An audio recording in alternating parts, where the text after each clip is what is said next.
আজই ডাউনলোড করুন আর এনজয় করুন আপনার পছন্দের শো। এই ইনজেকশনের মার্ক কিন্তু ইনসুলিন নিলেই হয়। আচ্ছা, ওনার কি ইনসুলিন নেওয়ার কেরামতিতেই এতটা এফেক্ট করতে পারলো না ভাইরাসটা ওনাকে?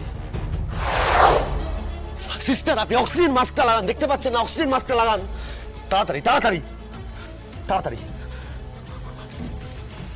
আমরা তো মা বাবা, তুমি পারছো আবেগ সামনে রাখতে? তাই না? তাই আমরা মা বাবা, তাই তাই আমাদেরকে ইমোশন কন্ট্রোল করে আমাদের কাজে মন দিতে হবে। আমাদের এমন কিছু করতে হবে যা কেউ কোনোদিন করেনি, যা কেউ কোনোদিন ভাবতে পারেনি, এমন কিছু ভাবতে হবে আমাদের। মানে কি করবে? এই ভাইরাসটাকে মারতে হবে, উমাকে সুস্থ করতে হবে, সবাইকে সুস্থ করতে হবে, ভাইরাসটাকে মারতে হবে।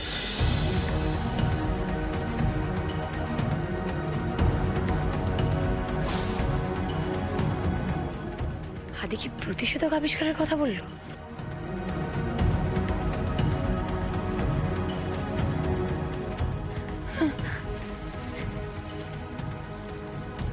উমা,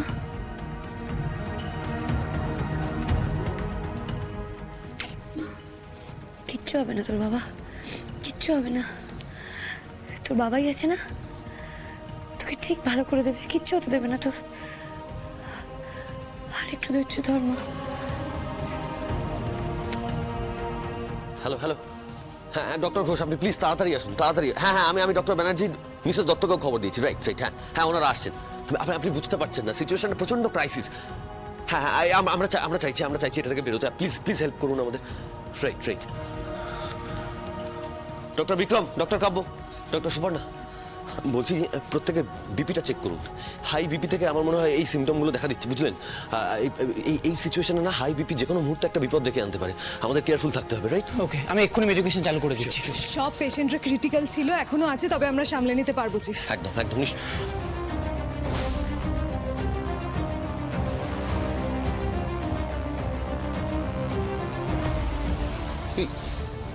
স্ট্রেঞ্জ, এটা কি করে সম্ভব?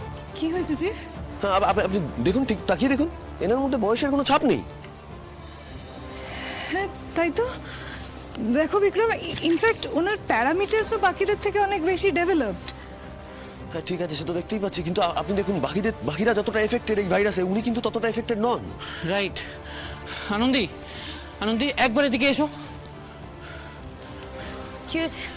এনাকে একবার দেখো।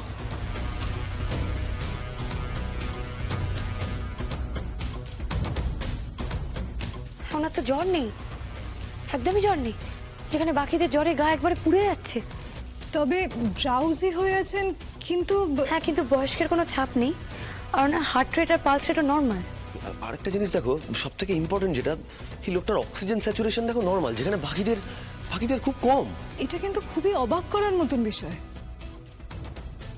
কেন বলুন তো? তাহলে কি ওনাকে ভাইরাসটা পুশ করা হয়নি? হ্যাঁ, তাহলেই তো এরকম পরিস্থিতি হতে পারে। হ্যাঁ বিক্রম, আমারও তাই মনে হচ্ছে, জানো তো, ওনাকে মনে হয় ভাইরাসটা পুশ করা হয়নি।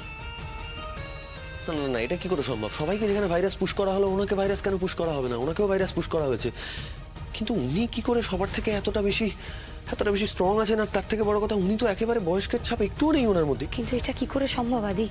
সেটা জানতে হবে, সেটাই জানতে হবে। এই ভাইরাসটা শরীরে যাওয়ার পর এতটা কি করে স্টেবল আছেন উনি?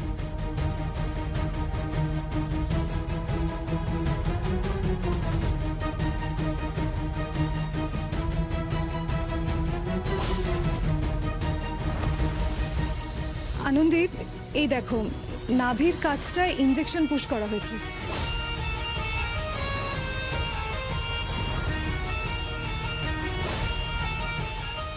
নিডল শরীরে পুশ না করলে এই মার্কগুলো কিন্তু থাকতো না। হ্যাঁ, এটা দেখে কিন্তু মনে হচ্ছে যে উনি রেগুলার ইনসুলিন নিতেন। এই ইনজেকশনের মার্ক কিন্তু ইনসুলিন নিলেই হয়। আচ্ছা, ওনার কি ইনসুলিন নেওয়ার কেরামতিতেই এতটা এফেক্ট করতে পারলো না ভাইরাসটা ওনাকে? আদি, উনি ইনসুলিন নিতেন কি নিতেন না সেটা তো একমাত্র উনিই বলতে পারবেন। তার জন্য তো আমাদেরকে ওনাকে একটুখানি ডাকতে হবে, জাগাতে হবে। দেখো, সত্যি যদি তাই হয়, আমরা যদি সত্যি কোনো একটা নতুন ইনফরমেশন পাই, তাহলে এক্ষেত্রে কিন্তু এই ভাইরাসের প্রতিষেধক বের করার ক্ষেত্রে একটা আমরা নতুন মোড় পাবো, তাই না? Right right right. আমি দেখছি। শুনছেন? আচ্ছা আনন্দী, এই ভাইরাসের প্রতিষেধক কি এত অল্প সময়ের মধ্যে তৈরি হয়ে যেতে পারে? দেখুন, সেটা তো আমরা বলতে পারবো না, সেটার জন্য এক্সপার্টরা রয়েছে, কিন্তু আমাদেরও কিছু একটা ট্রাই করতে হবে, চেষ্টা করতে হবে। এতগুলো মানুষকে তো আমরা এভাবে মরতে দিতে পারি না, তাই না? আমি আমার ক্যারিয়ারে এরকম ঘটনা সত্যিই আগে দেখিনি। শুনতে পাচ্ছেন?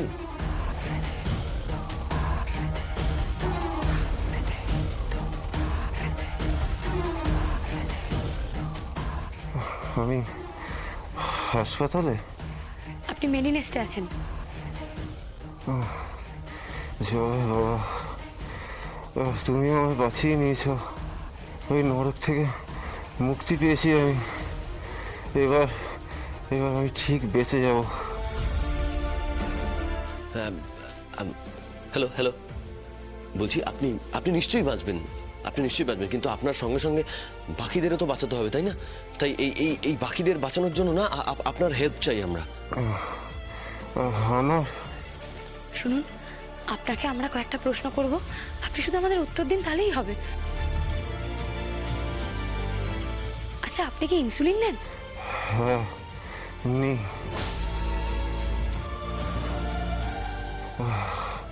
অনেক বছর ধরে নি।